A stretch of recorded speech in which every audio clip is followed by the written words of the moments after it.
মৰমৰ অষ্টম শ্ৰেণীৰ ছাত্ৰ-ছাত্ৰীসকল, আজিৰ এই ভিডিঅ'ৰ জৰিয়তে মই তোমালোকৰ বাবে সমাজ বিজ্ঞানৰ ভূগোল আৰু অৰ্থনীতি বিজ্ঞান পাঠ্যপুথিখনৰ পৰা পাঠ নম্বৰ 5, যাৰ নাম হৈছে সাগৰ আৰু মহাসাগৰ, এই পাঠটোৰ অনুশীলনীৰ প্ৰশ্ন উত্তৰখিনি আলোচনা কৰিম। তোমালোক সবকে স্বাগতম জনাইছোঁ মোৰ ইউটিউব চেনেল আকাশ ক্লাছেছ আসামত। যদি প্ৰথমবাৰৰ কাৰণে মোৰ চেনেলটোত আহিছা তেনেহ'লে ইয়াক ছাবস্ক্ৰাইব কৰি ল'বা আৰু লগতে কাষত থকা বেল আইকন ক্লিক কৰি দিবা।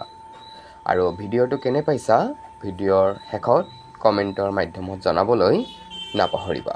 তেন্তে আহা আৰু দেৰি নকৰাকৈ আৰম্ভ কৰোঁ আজিৰ আমাৰ এই ভিডিঅ' পাঠ নম্বৰ 5 সাগৰ আৰু মহাসাগৰ।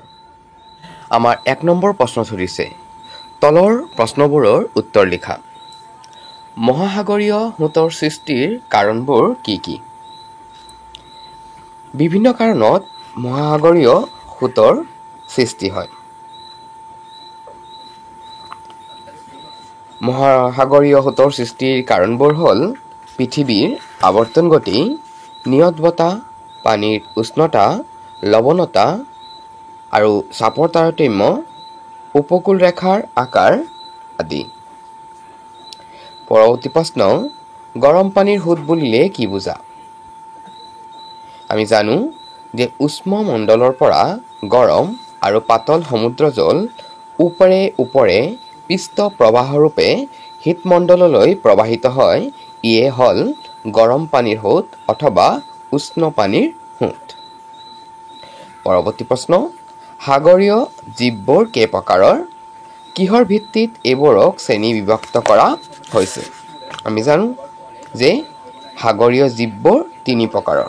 নামবিলাক তোমালোকে জানা যে প্লেংটন বা প্লৱক, বেন্থছ আৰু নেক্টন। ইয়াত বাৰু তেনেকৈ সোধা নাই, খালি জীৱ কেই প্ৰকাৰৰ বুলি সুধিছে, তেনেহ'লে তোমালোকে লিখিবা 3 প্ৰকাৰৰ। আৰু কিহৰ ভিত্তিত এইবোৰক শ্ৰেণী বিভক্ত কৰা হৈছে এইখিনি লিখিব লাগিব যে লৰচৰ কৰাৰ ধৰণ আৰু বসতি স্থলৰ ওপৰত ভিত্তি কৰি সাগৰীয় জীৱবোৰক শ্ৰেণী বিভক্ত কৰা হৈছে। পৰৱৰ্তী প্ৰশ্ন, সাগৰৰ কেনেকুৱা অঞ্চলত সাধাৰণতে মৎস্যক্ষেত্ৰ গঢ়ি উঠে? এতিয়া চোৱা, তোমালোকে জানা যে গৰম পানীৰ সোঁতৰ সংস্পৰ্শলৈ যেতিয়া শীতল পানীৰ সোঁত আহে, তেতিয়া তাৰ লগে লগে শীতল পানীৰ সোঁতৰ লগত উটি অহা তুষাৰখণ্ডবোৰ গলিবলৈ ধৰে আৰু সেই তুষাৰখণ্ডবোৰৰ ভিতৰত সোমাই থকা শিল, মাটি বা গেটবোৰ সমুদ্ৰতলিত জমা হৈ এই সমুদ্ৰতলিৰ গভীৰতা কমাই আনি ইয়াক বাম কৰি দিয়ে। তো আমি উত্তৰটো এনেদৰে লিখিব পাৰোঁ যে সাগৰৰ বুকুৰ বাম ঠাই যিবোৰত প্লৱক বা প্লেংটন উদ্ভিদ যথেষ্ট পৰিমাণে পোৱা যায়, তাতেই মৎস্যক্ষেত্ৰ গঢ়ি উঠে। আমাৰ 2 নম্বৰ প্ৰশ্নত সুধিছে কাৰণ দৰ্শোৱা। নাটনি জোৱাৰ বাসন্তী জোৱাৰৰ সমান শক্তিশালী নহয়। আমি জানো যে পূৰ্ণিমা আৰু অমাৱস্যাৰ দিনা চন্দ্ৰ, পৃথিৱী আৰু সূৰ্য প্ৰায় একেডাল ৰেখাত পৰে। এই দুদিনত চন্দ্ৰ আৰু সূৰ্য উভয়ৰে আকৰ্ষণত জোৱাৰৰ ঢৌ বেছি ওপৰলৈ উঠে, যাক আমি বাসন্তী জোৱাৰ বুলি কওঁ। আনহাতে যদি চাবলৈ যাওঁ, সপ্তমী আৰু অষ্টমী তিথিত পৃথিৱী, চন্দ্ৰ আৰু সূৰ্য সমকোণত অৱস্থান কৰে। গতিকে সেই 2টা দিনত চন্দ্ৰৰ মুখামুখি হোৱা ঠাইৰ লগতে সূৰ্যৰ মুখামুখি হোৱা ঠাইতো জোৱাৰ হয়। ফলত কোনো এটা জোৱাৰে শক্তিশালী নহয়। আৰু সেইবাবেই আমি ক'ব পাৰোঁ যে নাটনি জোৱাৰ বাসন্তী জোৱাৰৰ সমান শক্তিশালী নহয়। দ্বিতীয় প্ৰশ্নত সুধিছে, আজিকালি পৃথিৱীৰ সকলো ঠাইতে সাগৰীয় মাছ কিনিবলৈ পোৱা যায়। সাগৰীয় মাছৰ চাহিদা পৃথিৱীৰ সকলো স্থানতে আছে। তোমালোকে জানাই যে বিভিন্ন প্ৰকাৰৰ সাগৰীয় মাছ মানুহে খাদ্যৰ কাৰণে ব্যৱহাৰ কৰে, যেনে হেৰিং, চাৰ্ডিন, কড, টুনা, চামন, মেকেৰেল, হেডক আদি। এই সাগৰীয় মাছবোৰ ধৰি সংৰক্ষণ কৰা হয় আৰু শীতলীকৰণৰ পিছত টিনত ভৰাই বিভিন্ন দূৰ দূৰণিৰ দেশবিলাকলৈ প্ৰেৰণ কৰা হয়। গতিকে আজিকালি পৃথিৱীৰ সকলো ঠাইতে সাগৰীয় মাছখিনি ক্ৰয় কৰিবলৈ পোৱা যায় বা উপলব্ধ।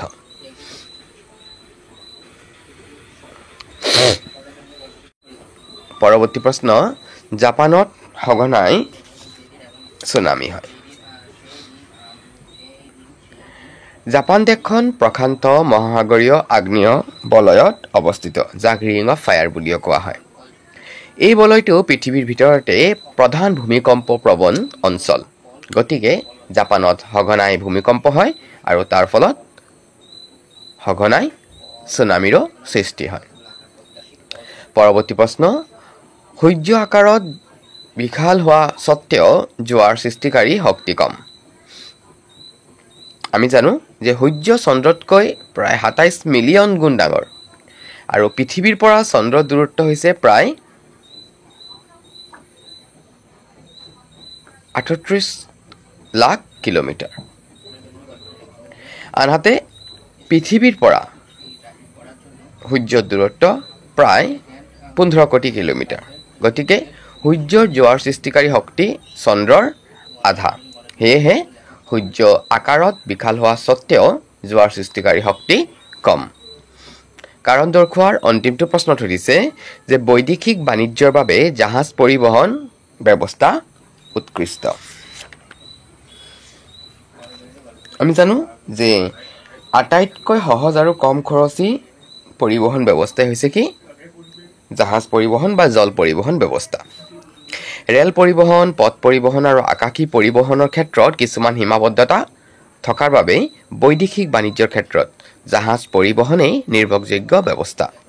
চাৰিওপিনে মুক্ত আৰু সমানভাৱে স্থলপথৰ ক্ষেত্ৰত থকা কিছুমান বাধা জলপথত নাথাকে আৰু সেইবাবে বৈদেশিক বাণিজ্যৰ বাবে জাহাজ পৰিবহণ ব্যৱস্থা উৎকৃষ্ট। এতিয়া ৩ নম্বৰ প্ৰশ্নটো দিছে, শুদ্ধ উত্তৰটোত টিক চিন দিয়া। সাধাৰণতে শীতল পানীৰ সোঁতৰ উৎপত্তি হয় মেৰু অঞ্চলত, নিৰক্ষীয় অঞ্চলত নে এটাও নহয়? তোমালোকে জানাই যে শীতল পানীৰ সোঁতৰ উৎপত্তিৰ কাৰণে আমাৰ শীতল আৰু তাৰ লগতে বাষ্পীভৱন কম হয় তেনেকুৱা অঞ্চলৰ দৰকাৰ। নিৰক্ষীয় অঞ্চলত সূৰ্যৰ যি তাপ ইয়াৰ পোনে পোনে পৰে আৰু ইয়াৰ মহাসাগৰৰ পানীৰ উত্তাপ তুলনামূলকভাৱে বেছি হয় আৰু ইয়াৰ বাষ্পীভৱনো বেছি হয়। তেন্তে ইয়াৰ শুদ্ধ উত্তৰটো হ'ব অপশ্যন ক, মেৰু অঞ্চলত। দিনটোত দুবাৰ সাগৰৰ পানী উঠা নমা কৰাকে কি বোলে? এয়া কি হ'ব? শুদ্ধ উত্তৰটো হ'ব জোৱাৰ ভাটা। ছুনামি শব্দৰ অৰ্থ হ'ল, তোমালোকে জানাই যে ছুনামি হৈছে এটা কি? জাপানী শব্দ। দুটা শব্দ লগ লাগি ছুনামি শব্দৰ সৃষ্টি হৈছে। এটা হৈছে ছু, যাৰ মানি পতাশ্ৰয়, আৰু নামি, যাৰ মানি ঢৌ। সেইবাবে ইয়াৰ শুদ্ধ উত্তৰটো হ'ব পতাশ্ৰয়ৰ ঢৌ।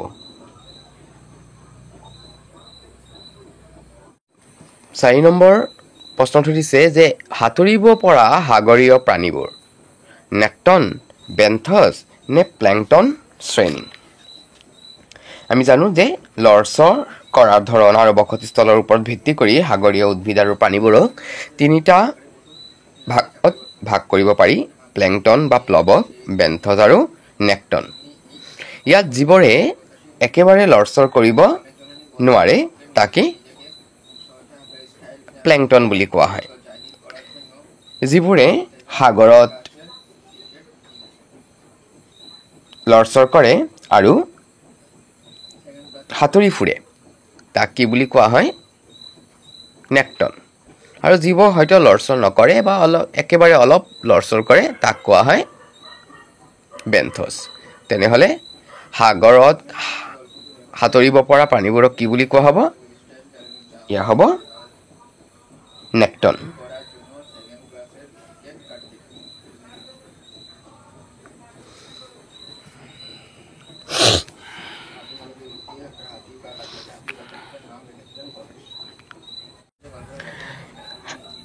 এইটো পাঠৰ আমাৰ একেবাৰে অন্তিমটো প্ৰশ্নত কৈছে যে সোঁফালৰ লগত বাওঁফাল মিলোৱা। তোমালোকৰ সুবিধাৰ বাবে মই একেলগে উত্তৰটোৱে দি দিছোঁ যে ডায়েটাম হ'ব কি? এবিধ উদ্ভিদ প্লেংটন। নিৰক্ষীয় অঞ্চলত কি হ'ব? পানীৰ ঘনত্ব কম। সাধাৰণ নিমখ হৈছে মহাসাগৰৰ পানীত দ্ৰৱীভূত হৈ থাকে। সপ্তমী আৰু অষ্টমী তিথিত কি হয়? নাটনি, জোৱাৰ। আৰু মৎস্য ক্ষেত্ৰবোৰ উদ্ভিদ প্লেংটন থকা ঠাইত গঢ়ি উঠে।